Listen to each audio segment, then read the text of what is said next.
Mercedes. Mercedes. Give him Mercedes. When people look at me, they think I'm crazy rich. They look at my face, my eyes, my beard, even my clothes, and they go, this guy is a Gulf Arab, he has to be rich. But what if I told you that I'm not? That I'm just a guy? And this stereotype, like many others, is ruining millions of lives all over the world.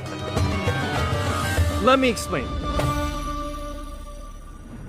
When you think of Bahrain, Kuwait, Oman, Qatar, or the UAE, you think of oil money. So naturally, when you meet someone that says, hi, I'm from Kuwait, or hi, I'm from the Emirates, and they look Arab, you assume they have it as well. And when they don't, you're disappointed. Because of that, when you're a Gulf Arab and you're not rich, you think something's wrong with you. You put huge pressure on yourself to live up to your country's image. For example, when I lived in Canada, everyone expected me to buy the latest clothes or pay for everyone's food and not even wear the same clothes more than once. Because basically that's what rich Arabs do.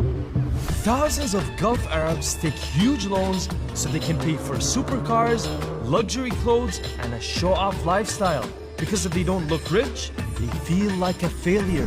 أنا إماراتية وكل حد أجنبي يشوفني يتحرى أن عندي بيت أورنج روفر وأنا أصلاً بس أهتم في عيالي. But this video isn't about Gulf Arabs, it's about all stereotypes. When you're Asian and you're not good at maths, you feel like a failure. When you're a woman and you don't want to have kids, you feel like a failure. When you're Indian or Jewish and you're not a doctor or lawyer, you feel like a failure.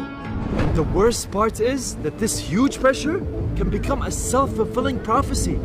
Thousands of women force themselves to have babies because they think they have to. Thousands of Jews force themselves to become doctors because they think they have to.